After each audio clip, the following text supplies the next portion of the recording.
Hello बच्चों। कैसे हो? बढ़िया। आप बढ़िया तो मैं भी बढ़िया। चलो आज की पढ़ाई स्टार्ट करते हैं। हम पढ़ रहे थे क्लास 11 का फर्स्ट यूनिट। और क्लास 11 के फर्स्ट यूनिट में हमने अब तक 13 वीडियो यानी कि 13 टॉपिक आपको समझा दिए थे। आज हम समझेंगे वीडियो नंबर 14 या अपने फर्स्ट यूनिट का 14वां वीडियो। ठीक है। जिस बच्चे को पूरी यूनिट शुरू से पढ़नी हो वो प्ले लिस्ट में जाकर पूरी की पूरे टॉपिक सीक्वेंस वाइज पढ़ सकता है और अपने नोट बना सकता है। ठीक है। स्पीड आप अपने हिसाब से बढ़ा भी सकते हो और घटा भी सकते हो। राइट साइड में ऊपर 3 डॉट लगे हुए हैं। उन डॉट पे क्लिक करके आप प्लेबैक स्पीड को बढ़ाना चाहो तो बढ़ा लो और घटाना चाहो तो घटा लो। ठीक है।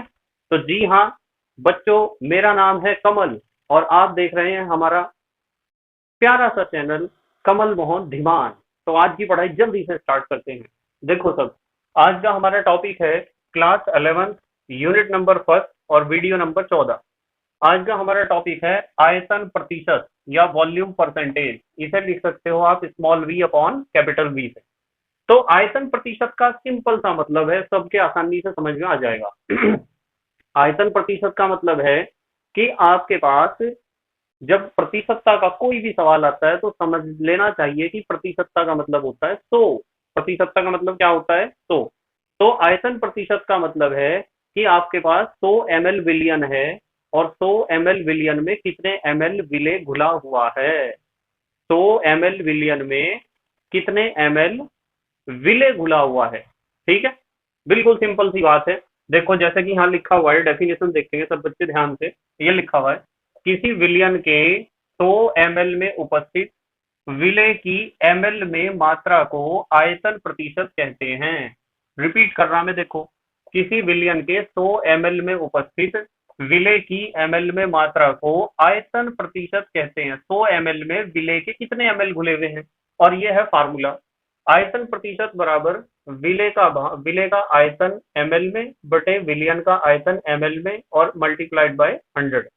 बी का मतलब क्या होता है मैं बार बार बताता हूँ। बी का मतलब क्या होता है? विलेय। और ए का मतलब क्या होता है? विलायक। और टी का मतलब क्या होता है? विलियन। तो इन्होंने ऊपर लिखा वी बी, इसका मतलब विलेय का आयतन ml में। और टी लिखा तो इसका मतलब विलियन का आयतन ml में। और प्रतिशतता निकालनी तो गुणा तो 100 से करनी पड़ेगी। तो हमारा सबसे पहला एक सिंपल सा एग्जाम्पल है, इसे देखो जरा। एग्जाम्पल ध्यान दें सब बच्चे। पहला एग्जाम्पल, 10 ml C2H5OH मतलब इथाइल अल्कोहल या इथेनॉल कह दो। 10 ml इथाइल अल्कोहल को 20 ml जल के साथ मिलाया गया। आपने 10 ml इथाइल अल्कोहल को कितने ml पानी में घोल दिया? 20 ml। तो विलियन का आयतन प्रतिशत ज्ञात कीजिए। तो इसका आपको आयतन प्रतिशत बताना है। ध्यान से देखेंगे सब बच्चे। सबसे पहले मैं लिखूंगा यहाँ विलेय। विलेय लिख रहा हूँ बेटे। विलेय। विलेय हमारे पास क्या है? C2H5OH। ये विलेय तो है, विलेय को आप लिख सकते हो बी। और फिर मैं लिखूंगा बेटे विलायक। विलायक क्या है हमारे पास? जल। तो विलायक को आप लिख सकते हो ए। और इन दोनों के मिलने से क्या बनेगा? विलियन। इन दोनों के मिलने से विलियन बनेगा और विलियन को आप लिख सकते हो टी। क्या लिख सकते हो? टी। तो देखो इन्होंने कहा 10 ml एल्कोहल को। तो 10 ml, इसका मतलब विलेय का आयतन दे रखा है इन्होंने 10 ml। ये लिख लिया 10 ml। बी माने विलेय का, वी माने वॉल्यूम आयतन। 10 ml है। 20 ml जल में घोला गया। बेटे विलायक का आयतन दे रखा है इन्होंने। कितना दे रखा? 20 ml। तो विलेय और विलायक जब दोनों आपस में मिल जाएंगे तो बनेगा विलियन। तो यहाँ लिख सकते हो आप वी टी, यानी कि पूरे विलियन का आयतन। 10 ml तो आपके पास विलेय है यानी अल्कोहल, और 20 ml है आपके पास विलायक। तो 10 और 20 दोनों आपस में मिलेंगे तो कितने हो जाएंगे? 30 ml। कितने हो जाएंगे? 30 ml। तो विलियन का आयतन आ गया 30 ml। अब आप सिंपल सा फार्मूला लगा दो अपना ये वाला। ये फार्मूला है आयतन प्रतिशत। आयतन प्रतिशत कैसे निकलता है? विलेय का आयतन ml में अपॉन विलियन का आयतन ml में और गुणा 100। विलेय का आयतन ml में, सॉल्यूट का वॉल्यूम ml में। कितना है विलेय? 10 ml है तो हमने लिख दिया यहाँ 10। और कुल कितना आया था, विलियन का आयतन कितना आया था 30, और गुणा किससे कर दी, 100। ठीक है।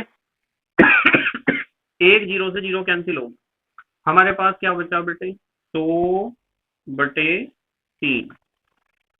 जब 100 को आप 3 से डिवाइड करते हो तो कितना आता है, 33.3333 ऐसा आता रहता है।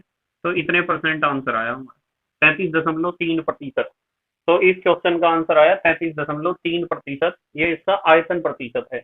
इसका मतलब ये है कि विलियन का यदि आपने 100 ml लिया तो उसमें 33.3% C2H5OH घुला हुआ होगा। परसेंटेज का मतलब 100 ही तो होता है। चलो अगला क्वेश्चन देखते हैं, सिंपल सा क्वेश्चन है, सब बच्चे ध्यान से देखो। क्वेश्चन नंबर 2, 50 ml HCl को 250 ml जल में घोला गया तो प्राप्त विलयन का आयतन प्रतिशत बताओ। यहाँ तो लिख लिया बेटे मैंने HCl, HCl क्या है, विलेय, और यहाँ लिख लिया H2O, H2O क्या है, विलायक, और इन दोनों के मिलने से क्या बनेगा, विलियन। मैं लिख सकता हूँ विलियन, एक विलियन बनेगा, विलियन को आप टी से लिख सकते हो। इन्होंने कहा 50 ml HCl, तो विलेय का आयतन दे रखा है इन्होंने 50 ml, 50 ml HCl 250 ml जल में घोला गया, विलायक का आयतन दे रखा 250 ml। तो कुल आयतन कितना हो जाएगा, देखियो बेटे, 50 और 250 दोनों को जोड़ोगे तो कितना हो जाएगा, 300 ml। अब आप क्या करोगे, फार्मूला लगाओगे आयतन प्रतिशत का, आयतन प्रतिशत, ये वाला फार्मूला, विलेय का आयतन ml में बटे विलियन का आयतन ml में और गुणा 100। विलेय का आयतन ml में कितना है, देखियो विलेय यही तो है, HCl ही तो घोल रखा हमने 50, और विलियन का आयतन ml में कितना है 300, और गुणा किससे करनी, 100। तो कैंसिल ही हो गया, 100 या 300 कर दो ना आप। तो ये क्या बचा, 50/3, और 50/3 को डिवाइड करके देख लो आप। यदि आप 50 को 3 से डिवाइड करोगे तो 3 एकम 3, कितने बचे, 2, जीरो उतार दिया। अब 3×18, कितने बचे, 2। ठीक है, जीरो उतार दिया, दशमलव लगा के। अब बताओ बेटे, 3×18, फिर कितने बचे, 2, जीरो उतार दिया, 3×18 यही आता रहेगा। तो इसका मतलब यह है कि हमारा उत्तर आया 16.66%। कितना आया, 16.66%। को आप लिख सकते हो 16.67। यदि सन्निकटन या राउंडिंग ऑफ के नियम से चलो, इतने प्रतिशत हमारा आंसर आ गया। ठीक है, उम्मीद है आपकी समझ में आया होगा, और यदि आपकी समझ में नहीं आया तो आप वीडियो को दोबारा देखो, 3 बार देखो, स्पीड बढ़ा के देखो, स्पीड घटा के देखो। ठीक है, मैं साइड में हट रहा, पोज करके अपने नोट्स मेंटेन कर लो, कर लो पोज, कर लिया। ठीक है, बस आज तो हम इतना ही पढ़ेंगे, कल हम अब एक नए टॉपिक के साथ आएंगे। तो कल तक के लिए bye, thank you very much, okay bye.